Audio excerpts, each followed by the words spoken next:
الحمدللہ رب العالمین والصلاة والسلام علی محمد الامین اعوذ باللہ من الشیطان الرجیم بسم اللہ الرحمن الرحیم. خواتین و حضرات،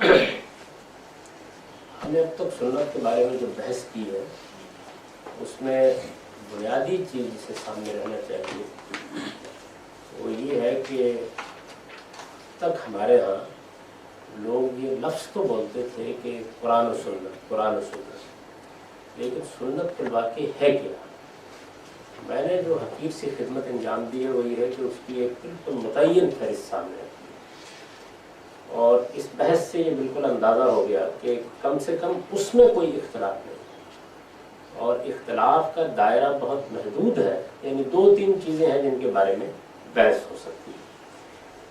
کوئی چیز بھی ایسی نہیں ہو سکتی یہاں تک کہ قرآن مجید کے بارے میں بھی بحث تو ہو ہی جاتی ہے، حتیٰ کہ اس کے متن کے متعلق بھی بہت سے لوگ اخبار احاد کی بنیاد پر قرأتوں کو اس بات کرتے ہیں، لیکن قرآن ہمارے پاس واضح اور متعین صورت میں موجود ہے. تو اسی طریقے سے سنت بھی بالکل سامنے آ جاتی ہے. دوسری جو تھوڑی بہت خدمت انجام پائی ہے وہ یہ ہے کہ یہ میں نے بتانے کی کوشش کی ہے کہ سارے ذخیرے میں لفظ سنت کا اطلاق کرنے کے لیے کن اصولوں کو سامنے رکھنا چاہیے. دین کیا ہوتا ہے، کسی چیز کو دین قرار دینے کا مطلب کیا ہے. یہ جو ہم نے ابھی داڑھی پر بھی بحث کی ہے، اگر آپ اس پہ غور کریں تو اس میں اصل مسئلہ یہی ہے. یعنی داڑھی مسلمانوں میں رائج ہے، نبی صلی اللہ علیہ وسلم نے اس کو پسند کیا ہے، صالحین رکھتے رہے ہیں. یہ موضوع بحث نہیں. موضوع بحث یہ ہے کہ کیا اس بات پر اجماع ہو گیا ہے کہ نبی صلی اللہ علیہ وسلم نے اس کو دین کی حیثیت دی اور دین کی حیثیت سے جاری فرمایا ہے. تو میں نے یہ عرض کیا کہ نہ صرف کہ روایات سے یہ بات معلوم نہیں ہوتی، صحابہ کرام کے اجماع کی کوئی شہادت نہیں ملتی، بلکہ ہمارے پاس تو اس معاملے میں ائمہ اربعہ کی بھی کوئی چیز موجود نہیں کہ جس کو ہم قطعیت کے ساتھ پیش کرتے ہیں. تو اس وجہ سے اس کو بجائے اس کے کہ اس جگہ پر رکھا جائے، وہیں رکھنا چاہیے جہاں حضور کی، انبیاء کی، صالحین کی پسندیدہ چیزیں رکھی جاتی ہیں.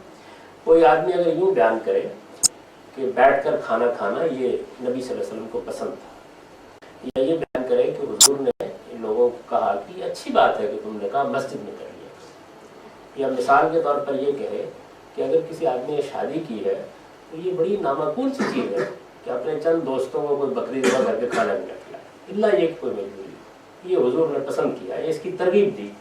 یہ سب باتیں بالکل ٹھیک، یعنی ان کو اسی حیثیت سے پیش بھی کرنا چاہیے. نبی صلی اللہ علیہ وسلم نے اس کو دین اور شریعت بنا دیا ہے، یہ چیز ایسی آسان نہیں ہوتی. لوگوں کا اصل میں مسئلہ یہ ہے کہ وہ اس کو بیان کرتے وقت بہت معمولی چیزوں کے اوپر انحصار کرتے ہیں. یعنی یہ نہیں دیکھتے کہ بات کا موقع کیا ہے، محل کیا ہے، کہاں بیان ہوئی ہے، کیا حیثیت ہے اس کی. دین اور شریعت کی حیثیت جن چیزوں کو انبیاء نے دی ہے وہ یہ جو میں نے آپ کے سامنے بیان کر دی. ان کے علاوہ بہت سی چیزیں ایسی ہیں کہ جن چیزوں کو انبیاء علیہ السلام نے، صالحین نے، خود رسول اللہ صلی اللہ علیہ وسلم نے پسند کیا ہے. اور پسندیدہ چیزوں میں بھی میں نے یہ عرض کر دیا ہے کہ یہ فرق ہم ملحوظ رکھیں گے کہ اگر تو وہ پسندیدہ چیز کوئی تمدن سے متعلق ہے تو اس کو مسئلہ نہیں بنائیں گے. وہ پسندیدہ چیز کسی اخلاقی یا فطری چیز سے متعلق ہے تو لوگوں کو اس کی ترغیب دیں گے، یہ کہیں گے کہ حضور نے اس بات کو پسند کیا. یعنی اگر یہ بات بیان ہوگی کہ حضور صلی اللہ علیہ وسلم نے تیر تلوار سے لڑائی کی ہے تو یہ ترغیب دینے کی چیز نہیں ہے. لیکن اگر یہ بات ہو کہ نبی صلی اللہ علیہ وسلم نے مثلاً داڑھی رکھنا پسند کیا ہے، یا یہ کہ حضور نے ولیمہ کرنا پسند کیا ہے، یا حضور نے مسجد میں نکاح کرنا پسند کیا ہے، تو ان کو نبی صلی اللہ علیہ وسلم کی یا انبیاء کی پسندیدہ چیزوں کی حیثیت سے پیش کرنے میں کوئی معنی نہیں. پیش کرنا چاہیے، لیکن اس سے آگے بڑھ کر ان کو دین اور شریعت کی حیثیت دے دینا یا سنت کا لفظ ان پر بول دینا. یعنی میں جب سنت کا لفظ بولتا ہوں، اصل میں سنت کا لفظ ہمارے ہاں پسندیدہ چیزوں کے بارے میں بول دیا جاتا ہے، تو اس کا مطلب یہ ہوتا ہے کہ یہ چیز دین ہے، یہ چیز شریعت ہے، یہ دین میں حیثیت دین شامل کر دی گئی. اس کے بارے میں اب یہ طے کرنا ہے کہ یہ کس درجے میں لازم ہے، یعنی وہاں مسئلہ یہ پیدا ہو جاتا ہے. تو میری ساری جو بحث ہے اس معاملے میں وہ صرف اس حد تک ہے. یعنی ان میں سے کسی چیز کا بھی میں مخالف نہیں ہوں سوائے اس ایک چیز کے جو میں نے عرض کر دیا، کیونکہ اس کو اگر مان لیا جائے عشرہ ذو الحج کے معاملے میں تو پھر یہ ماننا پڑتا ہے کہ رسالت مآب صلی اللہ علیہ وسلم نے اس دینی حکم کو صحیح طریقے سے پہنچایا نہیں. یعنی یہ بات کہ حضور نے کسی موقع کے اوپر رات کی نماز پڑھی، اس کو حضور کی کوئی ایک زوجہ محترمہ بیان کر دے کوئی فرق نہیں پڑتا اس لیے کہ یہ معاملہ ہم سے متعلق ہی نہیں ہے. اس میں حضور کا ایک عمل بیان ہو رہا ہے، یا کوئی ایسی بات کہ جس کے لیے بنیاد تو قرآن و سنت میں موجود ہے اور حضور نے اس کی کوئی فرع بیان کی ہے یا اس کا کوئی اطلاق کیا ہے، اس کو کوئی ایک بھی شخص بیان کر دے تو کوئی فرق نہیں پڑتا، کوئی بچہ بھی بیان کر دے ٹھیک ہے، لیکن دین میں ایک مستقل حکم کی حیثیت سے، یعنی یہ جو چیز ہے اس کو قیاس نہیں کیا جا سکتا کسی چیز پر، اس کو شامل کرنے کے لیے یہ ضروری ہے کہ سارا کا سارا مواد اس کے حق میں کھڑا ہو۔ یعنی جب اجماع کا لفظ بولا جاتا ہے تو اس کا مطلب یہ نہیں ہوتا کہ مسلمانوں میں عمومی اتفاق پایا جاتا ہے، مطلب یہ ہے کہ وہ چیز دین کی حیثیت سے نسلاً بعد نسلاً زیر بحث ہے اور یہاں سے لے کے اوپر تک اسی حیثیت سے اس کے بارے میں اتفاق بیان کیا جا رہا ہے، تب وہ یہ حیثیت رکھتی ہے۔ یہ جتنی چیزیں بھی آپ لوگوں نے بیان کی ہیں بہت اچھا ہے، تو سامنے آ گئی ہیں۔ کھانا بیٹھ کر کھانا چاہیے، پانی پیتے وقت یعنی خامخواہ کھڑے ہونے کی وجہ آپ کے پاس جگہ ہے بیٹھ کے پینا چاہیے آدمی کو۔ اسی طرح رفع حاجت کے معاملے میں مہذب طریقہ یہی ہے کہ بیٹھ کر رفع حاجت کی ہے۔ تو یہ جتنی چیزیں ہیں ان کے بارے میں اللہ کے پیغمبر بھی توجہ دلاتے ہیں، صالحین بھی توجہ دلاتے ہیں، لیکن اس سارے مواد کو سامنے رکھ کے دیکھنا چاہیے کہ معاملہ توجہ دلانے کا ہے، ایک اچھی چیز کو بیان کرنے کا ہے یا اس کو دین قرار دے کے دین کی فہرست میں شامل کرنے کا ہے۔ یہ دو بالکل الگ الگ چیزیں ہیں، اور ان چیزوں کو جب تک الگ الگ نہیں سمجھا جاتا اس وقت تک دین کے معاملے میں آپ ایک واضح جگہ پر کھڑے نہیں رہ سکتے۔ میں نے عرض کیا کہ میں نے اگر کچھ ایک حقیر خدمت انجام دی ہے 10-15 سال کی محنت سے، تو وہ یہ ہے کہ ایک طرف ایک بالکل متعین فہرست سامنے رکھی ہے کہ یہ سنت ہے، یعنی قرآن جو ہے آپ کے پاس اور قرآن کے احکام بھی واضح ہے، ان میں بھی بحث تو ہوتی رہتی ہے کسی حکم کے بارے میں، کس کی نوعیت کیا ہے، یہ فرض ہے یا یہ مستحب ہے، لیکن یہ کہ سنت کیا ہے عام طور پر اس چیز کے بارے میں ایک ابہام کی کیفیت تھی، متعین کرتی ہے کہ یہ چیز ہے جس کے بارے میں اجماع ہے، جس میں کوئی اختلاف نہیں ہے، جو نسل بعد نسل دین کی حیثیت سے پیش کی جا رہی ہے۔ اس وقت بھی مراکش سے لے کے انڈونیشیا تک کوئی شخص ان سے اختلاف نہیں کرتا۔ یہ بتا دیا آپ کو کہ یہ 2-3 چیزیں ہیں جن کے بارے میں بحث ہو سکتی ہے، تو زیادہ سے زیادہ کیا ہوگا کہ کوئی صاحب اس فہرست میں ان تینوں چیزوں کو شامل کرے،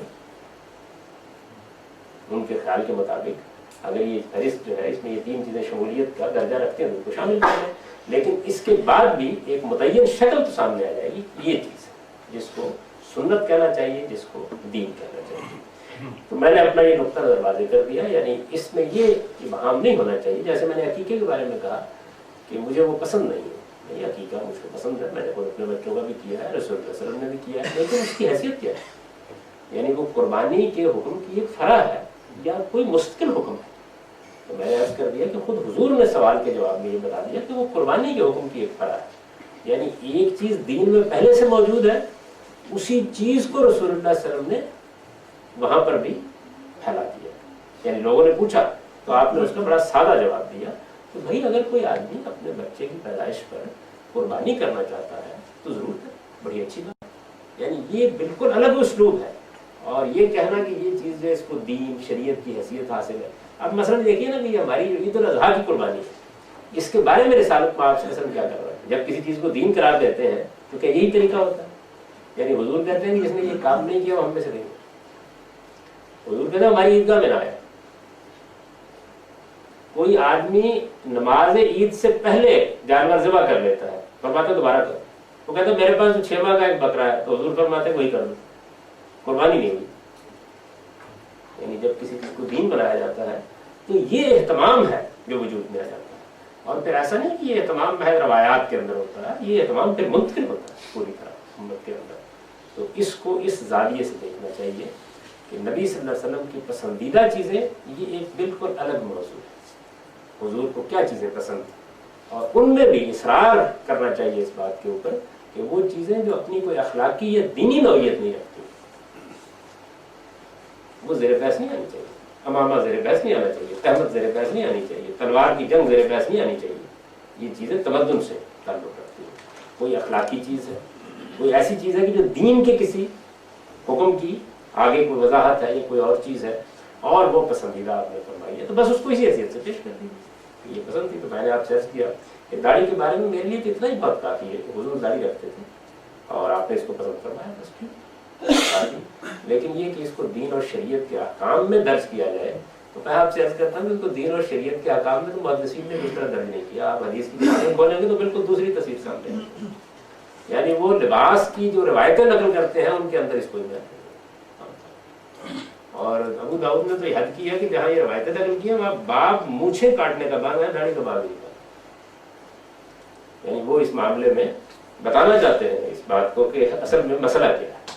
तो इस मसले को बहुत अच्छी तरह उसकी सही जगह पर रख लीजिए कि दीन और शरीयत क्या है, ये एक अलग चीज़ है और हुजूर की पसंदीदा चीज़ें क्या है, ये बिल्कुल एक अलग चीज़ है। अब अगर कोई मजीद चीज़ रह गई है, क्योंकि ये बात बहुत अहम है, सुन्नत का बात बहुत अहम है, हदीस के मामले में इसकी तायीन के बाद इंशाअल्लाह कोई बड़ी मुश्किल पेश नहीं आएगी। ज़्यादा अहम बात ये है क्योंकि इसमें हम दीन के एक हिस्से का जिक्र कर रहे हैं, तो उसमें बातें आप बयान कर सकते हैं। जैसे मैंने ईसाले सवाब के बारे में पूछा, तो बहुत सी चीज़ें होंगी कि जो आपने सुनी हो तो उन पर भी गुफ्तगू हो जाए ताकि बिल्कुल जहन इस मामले में वाज़ेह हो जाए। मैंने अर्ज़ किया है ईसाले सवाब में ये कोई भी नहीं कहता कि रसूलुल्लाह ने ईसाले सवाब को बतौर सुन्नत के जारी किया, तो उसमें बहस कर, यानी हो सकता है या नहीं हो सकता, ये एक फिकी बहस है, उसके बारे में आदमी अपना नुक्ता नज़र कार्य कर सकता है। तबलीग के बारे में क्या उसकी क्या हैसियत है? तबलीग का तो देखिए ना, बात यह है कि कुरान मजीद ने एक पूरा कानून बयान कर दिया है, वो कुरान में ज़ेर बहस है। उसके ये जितने नौजवान लड़के हैं जिनको ये तबलीगी जमात वाले कहते हैं कि आप आएँ, आपके फरीज़ा है या ये सुन्नत है या ये तरीका है, सर उसके बारे में तो हमारे यहाँ एक पूरा बाब आएगा दावत तबलीग का, तो उसमें हम इसको तफसील से पढ़ेंगे। लेकिन ये कि ये जो दावत और तबलीग का मामला, इसमें ये समझ लीजिए कि ये कोई सुन्नत का मसला नहीं है, ये तो कुरान में बड़ी तफसील से और उसके अहकाम में कुरान में, तो वो हम ज़ेर बहस लाएंगे। ये जो दाढ़ी या बैठ के खाना पीना, इसको क्या हम मजहबी तहजीब का हिस्सा कह सकते हैं? आप कह सकते हैं कि हमारे यहाँ जो अम्बिया अलैहिमुस्सलाम ने तहजीबी रवायात छोड़ी है। ये भी मैं यहाँ वाज़ेह कर दूँ कि तहजीब कैसे बनती है। यानी असल में बात ये होती है कि इंसानों के पास कुछ अखलाकी अक़दार हैं, उन अखलाकी अक़दार को वो रसूम की सूरत दे देते हैं, उनका अमूमी ज़िंदगी पे इतलाक़ करते हैं, वो एक आबो हवा में पैदा होते हैं, उसके लिहाज से कुछ रसूम पैदा हो जाती है, उनका एक जोग्राफिया होता है, उसके लिहाज से कुछ रसूम पैदा हो जाती है, उनके यहाँ कुछ पेशे होते हैं, उनके लिहाज से रसूम पैदा हो जाती है। तो ये सारी चीज़ें जो तहजीबी रवायात होती हैं, इनमें जो चीज़ें अखलाकी रवायात से मुतल्लिक़ है या अखलाकी अक़दार पर मबनी हैं, वो चीज़ें किसी कौम की तहजीब का असल हुस्न होती है। तो हम मुसलमान क्योंकि बुनियादी तौर पर अखलाकी अक़दार से अपने लिए इल्हाम अख्ज़ करते हैं, यानी अल्लाह ताला ने जो इल्हाम हमारे अंदर किया है अखलाकी अक़दार का, उसी को हम बुनियाद बनाते हैं तमाम चीज़ों की। इस वजह से जितनी चीज़ें अखलाकी अक़दार पर मबनी है वो हम मुसलमानों की तहजीब है। यानी जब हम कहेंगे कि मुसलमानों की तहजीब है, तो मुसलमानों की तहजीब का एक पहलू तो वो है कि मराकश के लोगों के यहाँ शादी ब्याह का एक तरीका है, हिंदुस्तान के लोगों के यहाँ शादी ब्याह का एक तरीका है, उनके यहाँ कुछ त्यौहार है, हमारे यहाँ कुछ त्यौहार है। तो ये चीज़ें तो असल में माहौल से, माशरत से, आबो हवा से, पेशों से या जो कुछ भी आपका पस मंज़र है उससे पैदा हो जाती है। लेकिन एक वो चीज़ें हैं कि जो मसलन अंबिया अलैहिमुस्सलाम की उम्मतों के अंदर एक तहजीब की हैसियत से, रवायत की हैसियत से चली आ रही है, ये अखलाकी अक़दार पर मबनी होती है और उन्हीं को दवाम होता है। तो वो चीज़ें जो है वो आसानी से छोड़ देनी चाहिए। लेकिन अंबिया उनमें से किस चीज़ को शरीयत बना गए हैं, ये एक अलग बहस है, और किस चीज़ को तहजीबी के दायरे में उन्होंने रहने दिया। तहजीबी दायरे में भी बात चीज़ें बड़ी अहम होती हैं और उनको वो अहमियत देनी चाहिए, लेकिन उनको दीन और शरीयत बनाना चाहिए। सर ये नॉन रिलीजन है, इनमें इस वक्त जो पाए जाते हैं इब्राहिमिक रिलीजन, इनमें क्रिश्चियनिटी ऐसा मज़हब है जिसने कि बिल्कुल छोड़ दी शरीयत, लेकिन ये दाढ़ी और मूंछें तराशना जो है उसका भी एक मुस्तकिल जुज़ है। ये यानी इस सूरत में जब हम इसको एक तहजीबी चीज़ कहते हैं तो फिर इसकी हैसियत क्या है, यानी कितनी इम्पोर्टेंट होती है ये तहजीबी चीज़ जो होती है? यानी ये पसंदीदा चीज़ें होती हैं, इनको पसंदीदा इस्तेहबाब के दर्जे में रखना चाहिए। मैं आपसे अर्ज़ करूँ कि बड़ी दिलचस्प बात है कि हमारे यहाँ जो 3री-4थी सदी में उलमा ने दाढ़ी के बारे में गुफ्तगू करनी शुरू की है, तो वो भी इसके सिवा कुछ नहीं कहते कि ये नापसंदीदा है कि आदमी दाढ़ी बनाए। यूँ करो इमाम गज़ाली ने भी ये लिखा, इससे ज़्यादा कुछ नहीं कहते। ऐसी चीज़ों को तर्क करना एक नापसंदीदा बात होती है और उनकी तरगीब देना पसंदीदा बात होती है, बस इससे ज़्यादा कुछ नहीं होता। सवाल है जी सातवें प्रिंसिपल के बारे में, जिसमें आपने लिखा है कि सुन्नत सबूत है वो कब्र वाहिद से नहीं होता, वो एक मुस्तकिल ज़ात चीज़ है और तवातुर इजमा से। ये पूरी बात जो है जब बिल्कुल इब्तिदा में बहस हुई है जहाँ पे आपने सुन्नत को डिफाइन किया है, वहाँ पे ये मिनिमल मौजूद है कि सुन्नत किसको कहती है, तो इसको अलग से बयान करना जो है, जबकि वो खुद उसकी डेफिनेशन में आ गया है, इसकी क्या वजह है? नहीं, वहाँ ये डेफिनेशन में नहीं आया, वहाँ ये बयान हुआ कि सुन्नत हमें किस जरिए से मिलेगी। हाँ जी। यहाँ बतौर उसूल उसको बयान किया गया कि खबर वाहिद से ना कुरान लेना चाहिए ना सुन्नत लेना यानी जो शुरू बात बयानी का उसी का एक लिहाज से चाहिए। दूसरे पहलू से बयान की गई। यहाँ वो एक प्रिंसिपल है कि अगर आप किसी चीज़ को दीन करार देने जा रहे हैं, सुन्नत करार देने का मतलब है दीन और शरीयत बनाना, तो दीन और शरीयत के मामले में अगर सहाबा किरामी का इजमा नहीं हो सका तो फिर सोचिए ना थोड़ी देर के लिए क्या मसला हुआ। यानी अगर एक चीज़ को रिसालत में आप सल्लल्लाहु अलैहि वसल्लम के सहाबा ही ने भी इजमा पेश नहीं किया, चुनांचे आप देखिए कि हमने ये जो रिवायत है अशरा ज़ुल्हज की, इसमें बुनियादी तनकीद ये की है, ना उस पर ये तनकीद की जा सकती है दीन तो वो है, यानी एक दीनी चीज़ बजाय को। अच्छा, और मुस्तकिल बिज़ात चीज़ बन जाती है, ज़ाहिर वही इमाम पूरी नहीं कर, तो उसको उसूल में बयान करना चाहिए। यानी एक चीज़ जो है उस पर हमें यही बहस की है कि भाई ऐसी चीज़ है कि अगर ये दीन थी तो फिर इसको बिल्मा नकल होना चाहिए। यानी ये मामला अखबार हाथ पर छोड़ा ही नहीं जा सकता दीन को बयान करने का कि रसूलुल्लाह सल्लल्लाहु अलैहि वसल्लम किसी एक शख्स को या दो अशखास को बात बता दें और फिर उस पर छोड़ देंगे वो आगे बताए या ना बताए। अखबार हाथ ये होती हैं, हम बहस करेंगे तो इस पर दीन कैसे छोड़ा जा सकता है। कुरान मजीद भी बिल-इजमा नकल हुआ है, सुन्नत भी बिल-इजमा नकल, तो ये बतौर एक प्रिंसिपल के ज़ेरे बहस आना चाहिए। इस प्रिंसिपल की अदम में अदम मौजूदगी में जो इसको जिस तरह से आपने सबूत के दायरे में बयान किया, क्या उससे बात पूरी हो जाती है? वो राय हो सकती है इस मामले में, कोई आदमी राय रख सकता है। मेरे नज़दीक इसको उसूल में बयान होना चाहिए। उसकी वजह यही मैं तो इसका इतलाक कर रहा हूँ एक रवायत की, वहाँ तो मैंने बयान वाक़या के तौर पर जिक्र किया, सुन्नत इजमा से मिली है, ना कि ये कहा कि सुन्नत इजमा से मिलना लाजिम है। वहाँ बयान वाक़या है।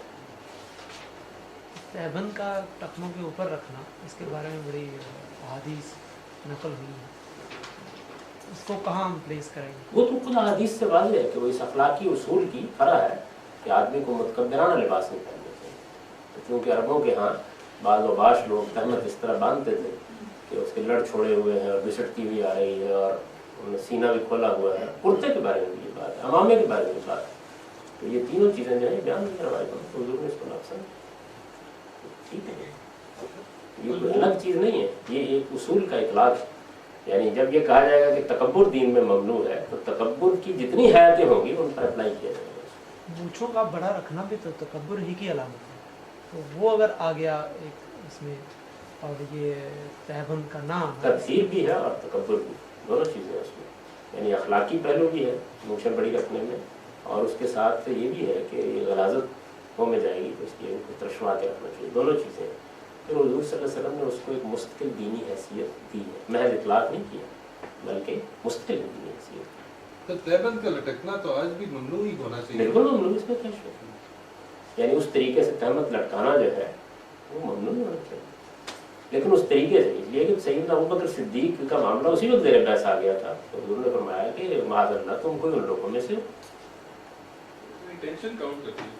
ये हैत भी, अगर हैत वो बन रही है तो जाहिर है कि आदमी को रोकना चाहिए।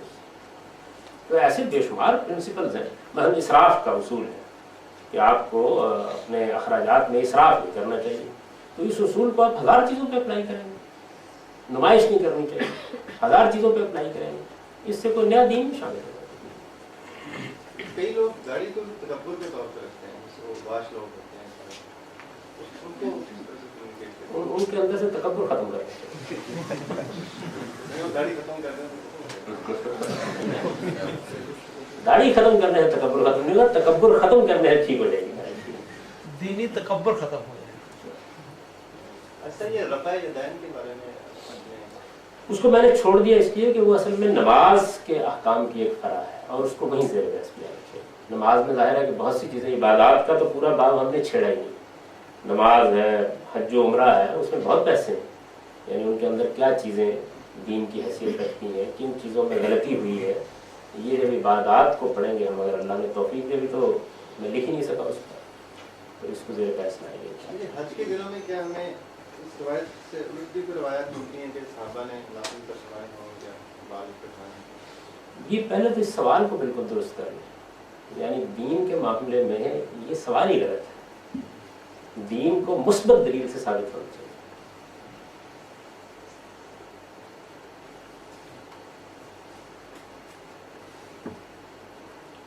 सहाबा इकराम की कोई डायरेक्टिव मुरतब करने के लिए नहीं बैठा हुआ।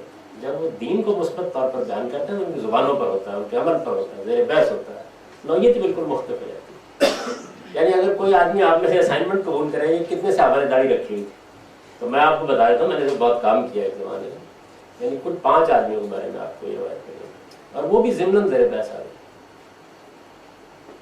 तो ये कोई मसला होता है जब, तो तब ज़ेर बहस आता है। अब कोई आदमी ये कि 5 के बारे में तो मिल गया जब रखी हुई थी, बाकियों के बारे में हम क्यास करते कि नहीं रखी हुई थी, तो ये बात ठीक नहीं। ऐसा हमारा टोपी पहनना भी एक बड़ी सुन्नत शुमार की है जी, वो तो अब आप यहाँ देखें अमल में खत्म हो चुकी है। ये भी तहजीब का हिस्सा तहजीब का हिस्सा क्या? भी वो है। अरब का जो कल्चर था कि वो सहरा नहीं, अरब में तो कोई बहुत टोपी कोई भी नहीं पहनता था। अरब में तो ये था कि किसी तकरीब वगैरह में लोग अमामा बांध देते थे, वरना रुमाल आमतौर पर, या वो एक खास तरह का एकाल होता है उनका जो बांधे रखते हैं, वो बांधे रखते हैं। तो बहुत सी चीज़ें ऐसी हैं जिसका ताल्लुक तमद्दुन से होता है, वो तब्दील भी होती रहती हैं, उनमें तगय्युर भी आता रहता है, बहुत सी चीज़ें। शाह वली अल्लाह के बारे में सिर्फ पढ़ा था कि उन्होंने कहा कि नमाज के लिए इसलिए ज़रूरी है कि लोग वालिद के सामने नहीं जाते टोपी पहने हुए, बेअदबी समझते हैं। ज़ाहिर अब ये भी एक आम चीज़ का इतलाक है ना जो उन्होंने किया, वरना तो देखिए अब बुखारी में दूसरी जगहों पर रवायतें मौजूद हैं, हुजूर ने फी सौबिन वाहिद नमाज पढ़ी, यानी एक चादर लपेट के नमाज पढ़ी, कुछ भी नहीं था, ना मामा था सर पे, ना आपने कोई तहमत पाना, फी सौबिन वाहिद नमाज की बहुत सी बात है। सर इकबाल ने एक जगह पे कहा है कि वज़ा में तुम सारा हो जब तुम मर्दन में हो, किस चीज़ को उन्होंने पेश नज़र रख के ये बात कही? ये तो अल्लामा इकबाल ही से पूछने की जरूरत है। उस ज़माने में जो मुसलमान जो थे वो नसरानियों की या मसीहियों की बहुत नकल कर रहे थे, तो उसका बहुत से लोगों को तवज्जो दिलाते थे। एक तहजीब खत्म हो रही थी, दूसरी तहजीब का गलबा हो रहा। वरना आप ये देखिए कि जो वज़ा कज़ा सहाबा किराम की थी वो वही थी जो मुशरिकीन अरब की। दाढ़ी मुराद लिया तो खुद उन्होंने रखी, ये दाढ़ी अगर उससे मुराद ली जाए तो खुद उन्होंने रखी। तो वज़ा कता के जो मामलात हैं ये तमद्दुन से, तहजीब से तब्दील होते रहते हैं, बढ़ते रहते हैं। इन चीज़ों को दीन बनाकर खड़े हो जाना ये एक बड़ा हादसा है, ऐसा नहीं करना चाहिए। आप चीज़ों को उनकी जगह पर रखें, यानी क्या चीज़ शरीयत और दीन है वो मैंने आपसे अर्ज़ कर दिया। सुन्नत के एतबार से ज़ाहिर है कुरान में जो दीन बयान हुआ है वो आगे ज़ेर बहस आएगा, तो क्या चीज़ दीन और शरीयत है वो यही है, बयान होगी। अब उसके बाद ये रह गई बात के पसंदीदा चीज़ें हैं, कुछ तमद्दुनी चीज़ें हैं, उन पर गुफ्तगू हदीस के हवाले से होती रहेगी, और किसी चीज़ के पसंदीदा और नापसंदीदा होने में भी इसका लिहाज करना चाहिए कि वो चीज़ असल में किस तरह की काम हो रही है। अखलाकी बात है तो पसंदीदा अब भी होनी चाहिए, फितरी चीज़ है तो अब भी पसंदीदा होनी चाहिए, लेकिन अगर वो चीज़ तमद्दुन से मुतल्लिक है तो फिर उसको वहीं रह जाना चाहिए। उसको आगे बढ़ाएंगे आप तो आप दीन में बिदअतों को ताक़ीद करेंगे, खराबी। सर अगरचे ये सवाल शायद थोड़ा सा इस गुफ्तगू से डायरेक्टली रिलेटेड तो ना हो जी, तो ताहम ये जो रिवायत आपने अबू उमामा बाहिली की पढ़ी थी, इसमें जो उसूली स्टेटमेंट लग रही है उसकी दीन में क्या हैसियत है? यानी ये कि खालिफु अहल किताब या खालिफुल मुशरिकीन, इसकी क्या हैसियत है? ये बात ये है कि उसमें दो पहलू हो सकते हैं। एक तो ये है कि उनके यहाँ ये चीज़ें दीनी एतबार से कोई हैसियत रखती हैं, यानी उन्होंने इनको दीन बना दिया हो, तो फिर तो ये बड़ी अहम बात है कि अगर किसी जगह किसी चीज़ को गलत तरीके से दीन बना दिया गया है तो लाजमन उसकी मुखालफत करके तोड़ देना चाहिए। जैसे मिसाल के तौर पर अगर लोगों ने गलत तरीके से टोपी पहनने को दीन बना दिया है तो उतारिए ना, ताकि ये हैसियत उसकी खत्म हो जाए। अगर तो ये सूरत हाल है तो ज़ाहिर है कि ऐसा होगा, और अगर सूरत हाल ये है कि वो ऐसी चीज़ें थी कि जिन चीज़ों के अंदर कोई खराबी पैदा हो गई, यानी उनके ऊपर इसरार से खराबी पैदा हो रही है, जैसे मसलन इसबाल का मामला है, यानी एक आदमी ने अपनी तहमत लटकाई हुई है तो ये एक मुतकब्बिराना हैत बन गई, या किसी आदमी ने छोटी छोटी दाढ़ी करके मूछें लंबी लंबी रखी हुई हैं तो ये एक नहायत ही नापसंदीदा हैत बन गई। अगर ये चीज़ है तो उसके लिहाज से होना चाहिए। तो वहाँ तो साफ ये मालूम होता है कि अहले किताब के यहाँ ये कुछ मजहबी लिहाज से पसंदीदा चीज़ें करार पा गई है, यानी जिस तरह हमारे यहाँ भी ये सारी चीज़ें इसी तरह हो रही है। हमारे यहाँ लोग बाकायदा बहस करते हैं खिलाफ लगाने के बारे में कि उसकी दीनी हैसियत क्या है क्या नहीं है, हालांकि आपने देखा कि वो कैसे ज़ेर बहस आया, यानी शलवार पहनना या पैजामा पहनना या ये चीज़ें पहनना, लोगों का ख्याल ये है कि रिसालत में आप सल्लल्लाहु अलैहि वसल्लम हम वक्त सिर्फ दीन बयान करते हैं, यानी हुजूर जाहिर है कि दीन भी बयान करते थे, उसके साथ आम तमद्दुनी चीज़ों पर गुफ्तगू भी करते थे, कोई तबसरा भी करते थे, किसी को कोई मोहब्बत से बात भी कह देते थे, किसी को तवज्जो भी दिला देते थे, कहीं अपनी किसी आम पसंदीदा चीज़ को भी बयान कर देते थे, सब बयान करते थे। तो मुझे तो ये रुझान मेरा यही लगता है कि वहाँ गालिबन मजहबी पहलू है जिसको हुजूर ने मौजू बनाया, वरना खालिफ वाली किताब नहीं, मतलब ये क्या हम इस पर मामूर है कि अहले किताब जो करें उसकी हमने मुखालफत करनी है,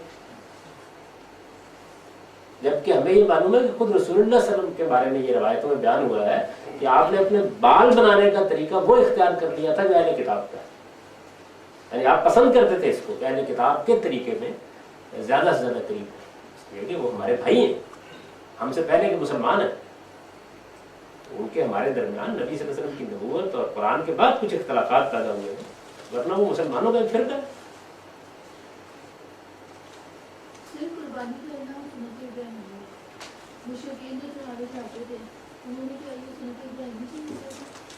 ये बात है कि कुर्बानी करना एक इबादत है ना, इबादत एक ऐसी चीज़ है कि जिसमें आदमी अल्लाह के साथ अगर किसी को शरीक करेगा तो वहाँ करना शुरू कर देगा। तो कुर्बानी भी करनी शुरू कर दी उन्होंने, नमाज भी पढ़नी शुरू कर दी, सजदा भी करना। अब भी आप कभी जाएँ उन जगहों पर जहाँ लोग मुश्रिकाना अमाल अंजाम देते हैं तो वही इस तरह के सभी काम कर रहे होते हैं, बकरे भी ज़िबा हो रहे होते हैं, न्याज भी दी जा रही होती है और सजदे भी किए जा रहे होते हैं और दुआएं भी मांगी जा रही होती हैं। तो हमेशा ऐसे ही होता है कि जब भी कभी मुश्रिकाना अमाल वजूद में आते हैं तो जो अल्लाह ताला के लिए करने की चीज़ें वही उन लोगों के लिए या बुतों के लिए या थानों पर या अपनी अकीदत की जगहों पर लोग करना शुरू करते हैं। सर नमाज जो पढ़ाने वाला बंदा होता है उससे ये एक्सपेक्ट किया जाता है कि उसने शलवार कमीज प्रॉपर पहनी हो, हालांकि पैंट शर्ट पहन के हम जस्ट ऑपोजिट करें तो कोई हर्ज नहीं है, लेकिन उसको पसंद नहीं किया जाता है। उसकी वजह भी वो हमारा एक तहजीबी रवायत का पस मंज़र है और कोई चीज़ नहीं। ज़ाहिर है कि दुनिया भर में लिबास मुख्तलिफ होंगे, लोग अपने अपने तरीके के लिबास पहनेंगे।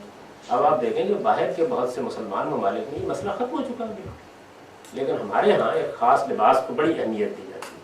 हिंदुस्तान का कुछ मिजाज ऐसा है कि इसमें रसूम और ज़ाहिरी चीज़ें बड़ी अहमियत इख्तियार करती हैं, यानी इसको पढ़ने के बाद हिंदुस्तान की तारीख को ये मालूम होता है कि कुछ इसकी मिजाज में है, मेरी तामीर में मुज़मिर है एक सूरत खराबी, इसके अंदर हक़ाइक़ पर नज़र कम और इन चीज़ों पर लोगों का बहुत जोर होता है। इसके बिल्कुल बरखिलाफ आलम अरब में ये चीज़ नहीं है। यानी यहाँ तो आप ये देखिए कि किसी आदमी को ये बताना मुश्किल हो जाता है कि भाई इशा की नमाज 4 रकअत है। अरब में कोई मुश्किल काम नहीं है, वहाँ पढ़ते ही लोग इतनी, यहाँ ये नामुमकिन है। मस्जिद में लिखा हुआ है 17 रकअत है। अच्छा, नमाज की किताब छापेंगे, आप देखें नमाज पर एक किताब छापी जाएगी, उलमा छापेंगे, लोगों को नमाज सिखाने के लिए छापी जाएगी और उसमें बाकायदा रब्बी जालनी मुकीमत सलात को ऐसे ही दर्ज किया जाएगा जैसे सूरह फातिहा दर्ज की जाए। हालांकि कोई हैसियत नहीं, वो दुआ में से एक दुआ है, आप चाहे पढ़ लें चाहे ना पढ़। और ये मैं नहीं अर्ज कर रहा, यानी यही बात ठीक है। सूरह इखलास। अच्छा, सूरह इखलास का हाल तो ये है कि अगर आप किसी अपने पुराने बुजुर्ग को ये कहें कि आप सूरह फातिहा के बाद कुरान का कोई हिस्सा पढ़ें तो वो कहेंगे नहीं नहीं कुल वल्लाह। यानी उसका हाल तो ये हो गया। उसकी वजह क्या है? उसकी वजह है कि लोग नए नए मुसलमान हुए यहाँ पे, तो उलमा ने उनको एक मुख्तसर सा तरीका बता दिया कि भाई ये सूरह फातिहा याद कर लो, बड़ी छोटी सी सूरह है कुल वल्लाह, ये याद कर लो। अब हमारी जो नानियाँ दादियाँ थी वो तो कुल वल्लाह ही को समझती थी, यानी हराम के दर्जे में ये समझती थी कोई और सूरत पढ़ी, सूरह फातिहा पढ़ेंगे और कुल वल्लाह पढ़े। बावर कराना मुश्किल था उनको, कुरान मजीद का जो हिस्सा चाहे पढ़ सकते नहीं, कुल वल्लाह के बगैर नमाज कैसे हो सकती है। और हाजिए कि देखें ना कैसी सहूलतें पैदा की इन लोगों ने, आप उनके जाविये से देखें तो अगरचे खराबी पैदा हो गई कि होगा अच्छा दुआए कुनूत तो नहीं याद होती, उनका 3 मरतबा कुल वल्लाह, तो उसमें भी बिल्कुल वही ज़हन कि लोगों के लिए एक आसान सी चीज़ को बनाए। तो जब दीन को उसकी असल में बयान किया जाता है तो जब चीज़ें लोगों में रवायत बन चुकी होती है तो बड़ी अजनबी लगती है। मतलब ये बात जो है ये हिंदुस्तान में यहाँ लोगों को बताना कि भाई आप कादे में बैठ गए तो आप बैठ के दुआ करें, जो जी चाहे दुआ करें, बस नमाज हो गई। नामुमकिन है लोगों के लिए इसको पागल करना। हालांकि ये बात तो आप देखिएगा, मैं जब हदीस आपके सामने रखूंगा इबादत में तो बिल्कुल वाज़ेह हो जाएगी, कोई इसमें दो राय नहीं हो सकती। तो यही मामला उन चीज़ों के बारे में, जैसे हमने दाढ़ी पर बहस की तो मैंने कुछ भी नहीं कहा, सिर्फ ये कहा कि भाई इसको इसकी पसंदीदा जगह पर रख दो, इससे ज़्यादा अहमियत ना दो, इसको इससे ज़्यादा अहमियत ना दो। कादे में बैठ के इस्लाम फेरा जा सकता है? जा सकती है जी शॉर्ट्स बॉयज पहनते हैं ना, आदमी भी पहन के जाते हैं। देखिए बाउसूली बात यह है कि नमाज में एक महज़ब बावकार लिबास आदमी होता है। मेरा बेटा तो जाता है तो वो बहुत ज़्यादा वो अब तो उसने कहा मैंने जाना ही नहीं जब तक कि मुझे शलवार कमीज, मेरी सारी शलवार कमीज़ें बनवाते नहीं, शलवार की इसको ज़रूरी नहीं है, अच्छा महज़ब लिबास पहन लेना चाहिए। लेकिन पढ़ी तो जा सकती अल्लाह ताला के हुजूर में आप जा रहे हैं तो अल्लाह ताला के हुजूर में जाते हुए कुरान में भी ये कहा गया है कि आपको अच्छा ज़ीनत का लिबास पहन के, स्लीव्स भी उनके फुल होने चाहिए। अच्छी बात है, अच्छी बात। नमाज तो होने को हो ही जाएगी, लेकिन अच्छी बात यही है कि आप लिबास उम्दा पहने। कादी में बैठते ही आप इस्लाम फेर सकते हैं बगैर कोई चीज़ पढ़े? जी बैठ सकते हैं, जब उसमें कोई जिक्र लाजिम नहीं किया गया तो ठीक है। सर जो दीन बनने के करीब बात पहुंच जाती है, आप कह रहे हैं कि उसको उससे जस्ट ऑपोजिट कर दें, जैसे कि टोपी के लिए आपने कहा कि इसको फिर उतार दें, तो सर अगर शलवार की पहन के मस्त कर दिया है कि आपने करना है तो फिर आप कभी पैंट शर्ट पहन के क्यों नहीं हमें नमाज पढ़ते हुए नजर मेरा मसला ये नहीं कि मैं नमाज पढ़ने के लिए सलवार कमीज पहनता हूँ, मैं आम लिबास के तौर पर सवाल बहुत अहम है। तो मैं तो आम लिबास के तौर पर सलवार कमीज पहनता हूँ। मेरा ये मसला नहीं कि मैं नमाज पढ़ने के लिए सलवार कमीज पहनता हूँ, मेरा आम लिबास ही। पैंट की वजाहत कर दें कि पैंट एक तो पैंट होती है वो जीन टाइप, उसमें तो वाकई नमाज की ऐसी है बन जाती है, लेकिन ये शहजाद साहब की पैंट में नमाज सही जाती जैसे पहनते हैं उसमें ये तो भाई इन्होंने कोई जाती मसला बना दिया, आप लोग बाहर तय कर ले बताया कि पैंटों की भी अक़साम है ना। महज़ब शाइस्ता लिबास पहनना चाहिए, ऐसा लिबास पहनना चाहिए कि आदमी ये महसूस करे कि अल्लाह की बारगाह में जाता है, बस इतनी बात है। इस्लाम ने कोई इस मामले में लिबास नहीं मुकर्रर कर दिया कि आप शलवार पहने आप पजामा पहने, यानी इस्लाम का कोई लिबास नहीं है, आलमगीर दीन है, दुनिया भर में लोगों ने उसको कबूल करना है, कोई पतलून पहनेगा कोई पजामा पहनेगा। और आप ये देखिए कि लोग पतलून पर को और जीन की पतलून में बहुत एतराज है। नहीं वो सतरपोशी के लिहाज से मैं सतरपोशी के लिहाज से गुफ्तगू कर रहा हूँ, चूड़ीदार पजामे के बारे में क्या कह वो सतरपोशी यानी उस पर बहुत बहस हो सकती है क्या होता है। कभी आप देखें किसी आदमी को, अच्छा ख्वातीन पहनती थी और घंटा घंटा लग जाता था दिल्ली की ख्वातीन को पजामे को पिंडलियों पर चढ़ाने में।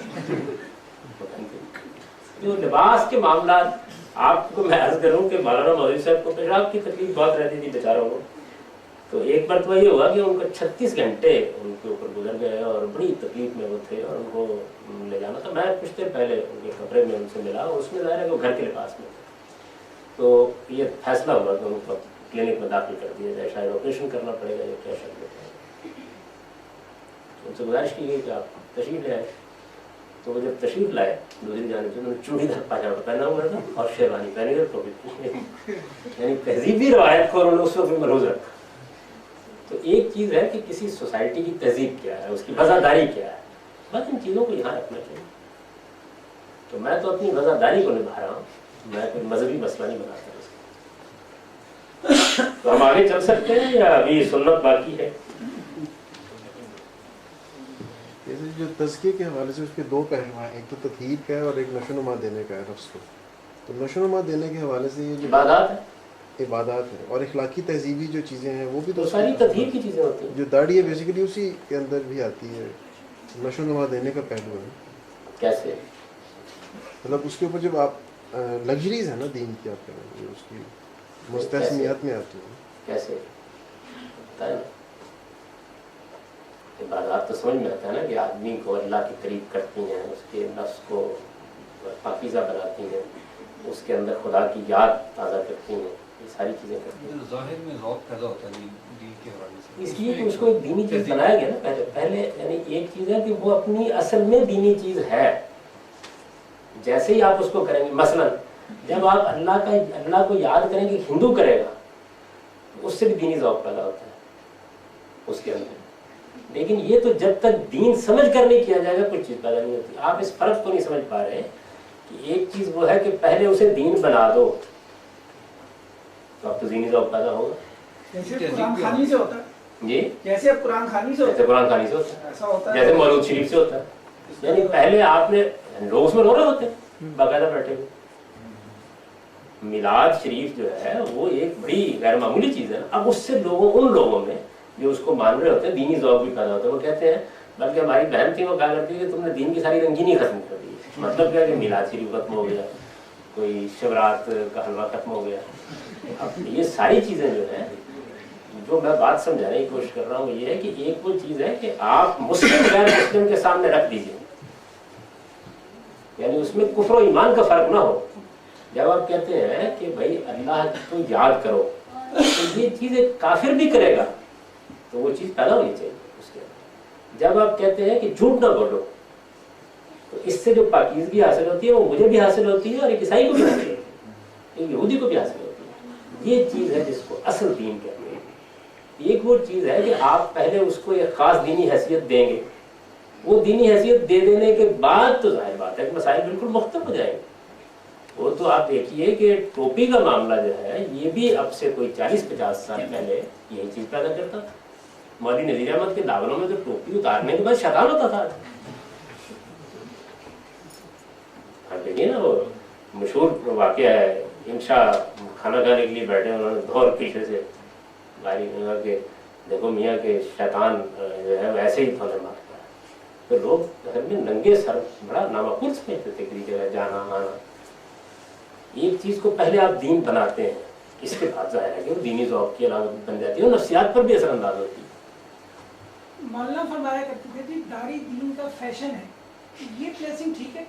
یہ پلیسنگ اس چیز کی یعنی جس طریقے سے لوگوں نے اس کو لیا اس میں تو فیشن ہی بن گئی ہے, ٹھیک ہے, یعنی جیسے لیا گیا وہ تو دین کا اصل میں نمائندہ بن گئی ہے. ہمارے ہاں تو صورتحال یہ ہے کہ دین میں نماز, روزہ, حج, زکوٰۃ یہ ثانوی چیزیں ہیں, وہ خاص اہمیت ہے ان کی. ہو گئی تو ہو گئی, نہ ہوئی تو نہ صرف. جیسے میں نے ایک مرتبہ یہ کہا نا میری نشست پہ بعد میں کہا کہ خواتین کو کہیں کہ وہ ان آداب کی پیروی کر کے, تو میں نے کہا باہر ایک آدمی کھڑا کرتا ہوں, وہ مردوں کے بارے میں امتحان لے گا کون کون آدمی نماز پڑھتا ہے, کون روزہ رکھتا ہے, اس کے بعد آئیں آپ. دین کے معاملے میں ہم دین سکھانے بیٹھے ہوئے ہیں. بھائی کوئی آدمی پہلے دین پر عمل کرے گا تو پھر ہمارے پاس آئے گا. دین سیکھنے کے لیے آیا ہے, اسے دین سکھائے, مرد کو بھی سکھائے, عورت کو بھی سکھائے. ورنہ باہر کھڑا کرنا چاہیے کہ بے شمار حرمتوں کا ارتکاب کرنے والے لوگ جو ہے, کوئی بینک میں کام کرتا نام کرنا ہے دین سیکھنے کے لیے. کوئی آدمی رشوت لیتا ہے, پہلے حلفیہ بیان دے باہر کھڑا کر کے ایک آدمی کو, اس کے بعد اندر تشریف لائیں گے. دین کی ایک مجلس میں تم آ رہے ہو تو رشوت لے کے تو نہیں آنا چاہیے, ممکن ہے اسی وقت لے کے آ رہا ہو. یہ نہیں آ رہا. تو جو چیز میں شاید واضح نہیں کر پا رہا ہوں یہ ہے کہ کسی چیز کو جب آپ کہتے ہیں یہ تزکیہ کا ذریعہ بنتی ہے, تو اس میں تو کوئی شک نہیں کہ عبادات جو ہے وہ آدمی کے نفس کی خدا کی طرف رغبت کا ذریعہ بنتی ہے. نظر آ رہا ہے نا, اس کے لیے مجھے یا آپ کو استدلال کرنے کی ضرورت نہیں ہے, وہ کافر مومن سب سمجھ سکتا ہے. اسی طرح جو تطہیر کی چیزیں ہیں, پاکیزگی کی چیزیں ہیں, تو جب آپ اس کو بیان کرتے ہیں تو واضح ہو جاتا ہے. تو یہ اس کیٹیگری میں اگر آ جاتی تو پھر میں اس کو دین میں رکھتا, یہ نہیں آئی.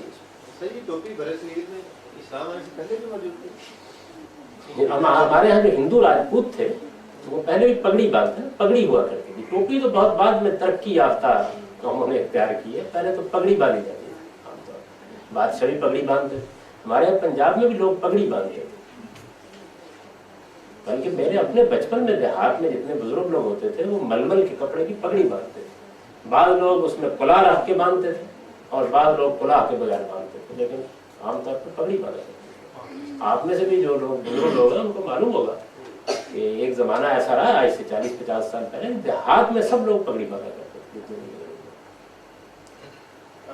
اور پگڑی کی اقسام تھی, پنجاب کی پگڑی اور تھی, اسی طرح سے سندھ کے لوگ اور طرح کی پگڑی باندھتے تھے, سرحد کے لوگ اور طرح کی پگڑی باندھتے تھے. مختلف علاقوں میں پگڑی کی بھی اقسام تھی. یہ تہذیبیں ہیں اور تہذیب کا حصہ ہوتی ہیں یہ چیزیں, ان کو پسند کیا جانا چاہیے, ان کی وفاداری بھی قائم کرتے ہیں. اب یہ ہے کہ مولانا مولوی صاحب کو میں نے ایک مرتبہ عرض کیا, میں نے کہا کہ آپ چوڑی دار پاجامے پہ وہی پہنتے تھے, اظہار کیا کروں گا بھائی میں اپنی وفاداری قائم رکھوں, اس کی دلی کا لباس ہے پہنتے. اس کے برعکس ہمارے مولانا اسلائی صاحب نے ترک کر دیا, پاجامہ بھی انہوں نے ترک کر دیا, یعنی وہ پھر یہاں کے لباس میں جو شلوار ہے وہ پہننے لگ گئے, جبکہ مولانا مولوی کو میں نے کبھی شلوار پہنے ہوئی ہے. या तो वो खुला पाजामा पहनते थे, घर में पहनने का तो उसमें 2-3 आदमी आप आसानी से डालते थे। इसमें एक भी मुश्किल से नहीं, उसमें तो आदमी की अपनी पिंडी दाखिल नहीं होती। यानी मुझे तो हैरत होती थी कि असल में वही सूरत हाल थी कि ये टांग इसमें दाखिल की कैसे गई और हो गई है तो निकाली कैसे जाए। अच्छा, उसी तरह का आप देखेंगे जो चूड़ीदार पजामा जो है उसमें और जो जुराब स्कर्ट पहन के मगरबी ख्वातीन पहनते उसमें कोई खास फर्क नहीं है। देखिए आपने, यानी कोई फर्क नहीं है उनमें। चूड़ीदार पजामा भी वही काम कर रहा होता है जो वो कर रही हो, लेकिन वो हमें बड़ी अजनबी लगेगी और हम ये कहेंगे कि ये तो दीन शरीयत के अहकाम की खिलाफ वर्जी हो गई। इसके ऊपर चूड़ीदार पजामे के ऊपर हम मुतमईन हो, क्योंकि हमारी अपनी तहजीब और सकाफत की चीज बाकायदा बटन लगे थे उसके पीछे चढ़ाने के लिए और उसकी चुनटें भी खास तरीके से बनाई जाती।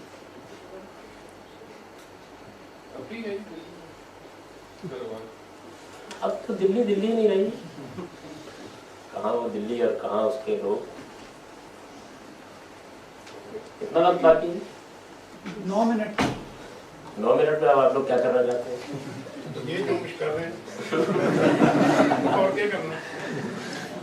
अगली दफा हम हदीस शुरू करेंगे और उम्मीद यही है कि ज़्यादा से ज़्यादा 2 नशस्तों में ये आपने जो कहा जाता है कि आप जिस तरह भी इन्होंने सवाल किया था कि कादे में कुछ पढ़े बगैर भी आदमी सलाम देते, इस तरह की जितनी भी आप मतलब वो अपनी हरी तहकीक के बाद कह दिया कि ये लाजमी नहीं है या वाजिब नहीं है, तो इससे जो आदमी पहले ही ना इनको याद करता है ना उसे याद करने की तरगीब हासिल करता है, तो वो जिस चीज़ की तरगीब देनी हो उसे मैं रसूलुल्लाह सल्लल्लाहु अलैहि वसल्लम के बजाय खुद उनकी जगह पर खड़े होकर वाजिब कर दूँ। वाजिब ना कीजिए, मतलब एक जैसे हमारे आमतौर पर रिवाज है तो उन्होंने एक मनफी सवाल पूछा है। इस वक्त हम दीन का इल्म सीख रहे हैं, इस वक्त मैं कोई वाज नहीं कर रहा लोगों को, ना तरगीब दे रहा हूँ। एक सवाल पूछ रहा हूँ, मुतय्यन सवाल, तो सवाल को मुझे जवाब देना चाहिए कि अगर ऐसा कर दे आदमी तो नमाज में तो करे, अहनाफ का मदद दिए। दुआ लाज़िम है, कोई भी दुआ नहीं, कादा दुआ के लिए है, आप उसमें दुआएं करें, कोई दुआ करनी लाजिम नहीं। मैं जुमे में था तो उसमें हकीम सैयद महमूद साहब सहारनपुरी साहब पिंडी में आपका टीवी प्रोग्राम आया था जिसमें आपने कहा था कि उर्दू में भी दुआ की जा सकती है। उन्होंने उस खुतबे में कहा था कि भाई आप सब लोग यहाँ बैठे हैं, तो आप तसव्वुर कर सकते हैं कभी कोई उर्दू में दुआ करे? हमने कहा नहीं। उन्होंने कहा वो एक सवाल, अगर मैं उनकी जवाब तो ये पूछता कि आप तसव्वुर कर सकते हैं रब्बी जलने के अलावा भी दुआ पढ़े, तब भी जवाब यही मिलता। कभी किसी ने नहीं की तो उन्होंने कहा, तो आप लोग सवाल किया था किसी ने इसी तरह उनसे आपको प्रोग्राम देख क्या वो यही कहना चाह रहे थे कि ऐसी बात से वो रूह खत्म हो जाती है। मेरा तो ख्याल है कि अगर लोगों को ये मालूम हो कि वो नमाज में अपनी ज़ुबान में दुआएं कर सकते हैं तो वो ये काम कभी ना करें कि एक मंत्र की तरह नमाज पढ़ के उसके बाद दुआएं करें, और दुआ नमाज के अंदर करें, ज़्यादा दुआ करें, ज़्यादा अपने रब के करीब। ये तब्दीली आए करके लोगों के अल्लाह ताला के पैगम्बर ने बहुत अच्छी तकसीम की है, यानी नमाज की उस हैत में अरबी को लाजिम किया है कि जो कैफियत मजमूई सामने आती है, और जो आपके और आपके रब का मामला है उसके बारे में कोई कानून सा नहीं है, उसको छोड़। अगर हुजूर ने उसके लिए कोई दुआ मुकर्रर कर दी होती तो वो तो ज़ाहिर अरबी में पड़ी जाती। जब आपने कोई दुआ मुकर्रर नहीं की और ये कह दिया कि ये दुआ के लिए, तो अब उसके बाद जो लोग ये कहते हैं कि उसमें अरबी में दुआ मांगना जरूरी है, दलील उनको देनी चाहिए। वही बात है कि दीन के मामले में जब कोई बात आप करते हैं तो उसकी दलील आपको सबूत में देनी चाहिए, ना कि एक चीज़ राइज होगी आप कहते हैं कि नफी में दलील दो। भाई पहले आप राइज चीज़ का सबूत तो देना। ये ऐसे ही है कि जैसे कोई आदमी आपसे पूछे कि अच्छा आप ये बताइए कि ईद मिलाद-उन-नबी बनाने के खिलाफ क्या दलील देंगे, यानी किसी हदीस में नहीं लिखा हुआ कि ईद मिलाद-उन-नबी बनाओ है तो बता दें। किसी सहाबी ने भी नहीं कहा कि ईद मिलाद-उन-नबी बनाओ। एक आदमी एक चीज़ को दीन बना रहा है उसको बताना चाहिए किसकी दलील। यानी उनसे कोई आदमी ये पूछता है कि ये बहुत अच्छी बात है, आप ये बता दीजिए कि ये कहाँ रसूलुल्लाह ने लाज़िम किया, वो दुआ ही बता दीजिए कि जो आपने ये कहा कि लाजमन इसमें मांग लेना चाहिए, नहीं सर, सीधी सी बात है, कोई भी मुद्दा जब इंसान अपनी ज़बान में बयान करता है वो किसी अच्छे तरीके से बयान कर सकता है। यही मामला दुआ का है। अगर आप अपनी ज़बान में अल्लाह ताला से दुआ मांग रहे हैं दुआ के मकाम पर, मेरे नज़दीक में बहुत अच्छा तरीका है। दुआ देखिए, बात ये कि सारे लोग जो है वो मतलब दुआएं याद नहीं कर सकते, उनको बहुत कुछ अल्लाह से मांगना होता है। और उसका जो नतीजा हमारे यहाँ निकला है वो ये है कि दुआ जिस जगह मांगी जानी चाहिए वहाँ दुआ मांगी नहीं जाती, और उसके बाद लंबी लंबी दुआएं यहाँ तक के तबलीगी जमात की इज्तिमा में एक बार तो मैं भी शरीक हो गया दुआ मांगने में, मालूम हुआ कि बाजू नए लगवाने पड़े। बल्कि दिलचस्प बात ये पैदा थी कि लोगों को ये बावर कराना, लोग कहते हैं कि इस्तग़फ़ार करें, उनको बावर कराना मुश्किल होता है कि इस्तग़फ़ार का मतलब है आप खुद अपने दिल में गौर करें कि आपने दिल किया और अपनी ज़बान में इस्तग़फ़ार करें, ये नहीं है दुआएं जो है वो छोड़ दिया गया हमारे ऊपर, हम दुआएं अपने तौर पर करें, अपने रब से जो मांगना चाहते हैं जिस तरह चाहते हैं मांगे। नमाज की जो मजमूई है तो वो कायम हो गई। तो होता ये है कि जब लोगों के यहाँ पहले एक गलत चीज़ राइज होती है, मैंने आपसे कहा ना कि वो ये सवाल भी करते पूरे मजमे से कि आप बताइए, एक साहब ने ये कहा कि रब्बी जल्ली मुकीमत सलात की बजाय आप और दुआ भी पढ़ सकते हैं, क्या कभी आप तसव्वुर कर सकते हैं? लोग कहते हैं जी बिल्कुल, हम तो जब से पैदा हुए हैं रब्बी जल्ली मुकीमत सलात पढ़ते हैं, हिंदुस्तान में तो ये चलता है। इसमें जो हिस्सा आप फरमाते हैं कि अरबी में लाजिम है पढ़ना, उसका अल्टरनेटिव क्या हो सकता है? जी नबी सल्लल्लाहु अलैहि वसल्लम एक अरब माशरे में रहते थे और उन्हें अरबी में ही वो हिस्सा पढ़ना था, तो उसको भी आप लाजिम किस बेसिस पर कहते हैं? कुरान है, नहीं कुरान मजीद का मिसाल के तौर पर जब ये कहा जाएगा कि कुरान पढ़ो तो कुरान ही पढ़ा जाएगा। नहीं अगर एक आदमी कुरान तो तर्जुमा नहीं है, लेकिन उसके अंदर भी वही एस्पेक्ट पैदा होता है कि रूह खत्म हो जाएगी उसकी। ये बिल्कुल ठीक है, यानी उसका जो तरीका है वो ये है कि नमाज असल में दुआओं की चीज़ है, कुरान से आप वाकिफ़ कीजिए लोगों को, कुरान तो एक मुतय्यन चीज़ है, उससे आप वाकिफ़ करा सकते हैं, उसका मफ़हूम समझाइए, ये सारे काम कीजिए। दुआएं तो लोगों ने अपनी ज़रूरत के लिहाज से मांगनी है, हो सकता है किसी ने लड़का मांगना हो, किसी ने शादी की दुआ करनी हो, किसी ने और काम करना हो, उस हैत को कुरान की हद तक कायम कर दिया गया ताकि मुसलमानों का एक इज्तिमाई वजूद जो है वो हर जगह मुश्तरक है। और अजान और नमाज के इस इश्तराक ने मुसलमानों को जुड़ा हुआ है, यानी कोई अजनबियत महसूस नहीं होती, अब जहाँ चाहे चले जाए। वो अस्कार जो है वो हुजूर ने मुकर्रर कर दिए, बाकी चीज़ों के बारे में कोई। अगर ये जैसे हजरत ज़करिया के हवाले से आता है कि जब वो खड़े नमाज पढ़ रहे थे उस वक़्त उन्होंने एक दुआ की, अब वो दुआ जो थी यानी क्या इसका ये मतलब है कि पहले नमाज में कोई फिक्स अस्कार नहीं थे? जैसे आज हमारे क़याम में तो दुआ का मौका नहीं होता, हम लोग तो क़याम में दुआ नहीं करते, लेकिन क्या उस वक्त पहली जो नमाज थी उसमें क़याम में भी दुआ हुआ करती थी? हो सकता है ऐसा हो। हमारे यहाँ भी ये देखे ना कि एक आदमी जो है नबी सल्लल्लाहु अलैहि वसल्लम से मालूम होता है कि पाकीज़ा कलमा उसने कह दिया, एक आदमी आया और उन्हें हमदन कसीरन तय्यबन मुबारकन की हुजूर ने बड़ी तस्वीर, और उसूल में भी ये बयान कर दिया कि ये नमाज जो है ये दुनिया की बातें करने की चीज़ नहीं है, रब का जिक्र करो, हम करो, दुआ करो। अच्छा, कुछ जगहों के ऊपर आपने दुआ करने से रोक दिए, मिसाल के तौर पर आपने रुकू में दुआ करने से रोक दिए, सजदे में लोगों ने पूछा आपने दुआ करो।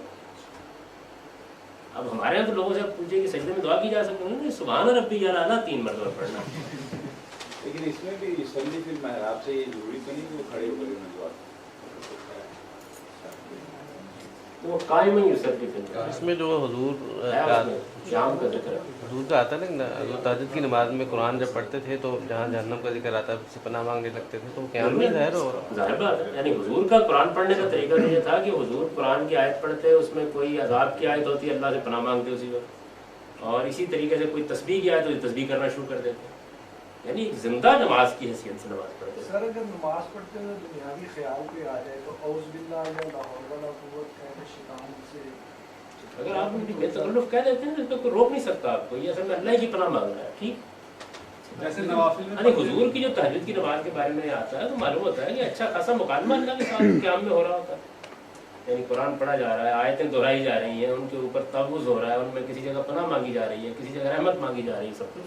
जैसे छींक है नमाज में छींक, तो वो अल्हम्दुलिल्लाह बंदे की बन जाती है, इंस्टिंक्ट भी बन जाती है, वो फौरन कह देता है। मैं कई बार कह देता हूँ, वो मेरे मुंह से भी तो वही मैं कर रहा हूँ कि एक आदमी के मुंह से ये निकल गया कि हमदन कसीरन तय्यब मुबारकन, हुजूर ने फरमाया फरिश्ते उसको लेने के लिए। जैसे नवाफिल में असल में जब आप किसी चीज़ को रिचुअल बना देते हैं तो फिर उसमें मसाइल पैदा हो जाते हैं। यानी आप कुरान पढ़ें, जिंदा किताब के तौर पर पढ़ें, آپ قرآن پڑھنے کے دوران میں محسوس کرتے ہیں کہ آپ کو اس موقع پر اللہ سے پناہ مانگنی چاہیے، مانگیے، کوئی روکنے والا نہیں ہے۔ نماز میں قرآن کے تلاوت کے دوران جب رسول اللہ صلی اللہ علیہ وسلم کا نام آ جائے تو درود بھی پڑھ سکتے ہیں؟ کیا معنی ہے اس کا؟ یہ لکھا ہوا ہے کہ ہم پڑھتے ہیں فقہ کے حوالے سے نماز کے روکا تو نہیں ہے اس سے، چھینک آنے پہ روکا تو نہیں ہے نا، کسی چیز سے روکا نہیں۔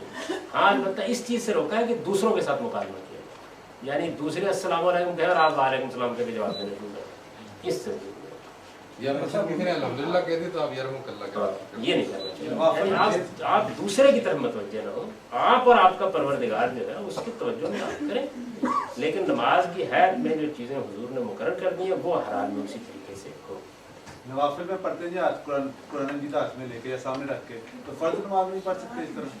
پڑھ سکتے ہیں اگر کسی کو ضرورت محسوس کریں آپ، کیونکہ اس میں تو زیادہ قرآن آپ نے پڑھنا نہیں ہوتا۔ بات اصل میں یہ ہے کہ یہ جتنی بھی چیزیں ہیں ان میں جب لوگ کہتے ہیں کیا کر سکتے ہیں، تو سوال یہ ہے کہ اگر کوئی دنیاوی کام نہیں آپ کر رہے ہیں، قرآن پڑھ رہے ہیں تو پڑھیے۔ رسالت پاک صلی اللہ علیہ وسلم نے اگر اس میں کسی چیز کو روکنا ہو تو روک دیا، جیسے مثال کے طور پر رکوع میں آپ نے روک دیا نا، آپ نے کہا یہاں دعا نہ کرو، رکوع دعا کرنے کی جگہ ہے، سجدہ دعا کرنے کی جگہ ہے، قعدہ دعا کرنے کی جگہ ہے، کیجیے آپ دعا، تو کسی چیز سے روکا نہیں ہے، تو پھر دین کے عام اصول کے اوپر اجازت ہوگی اس کی۔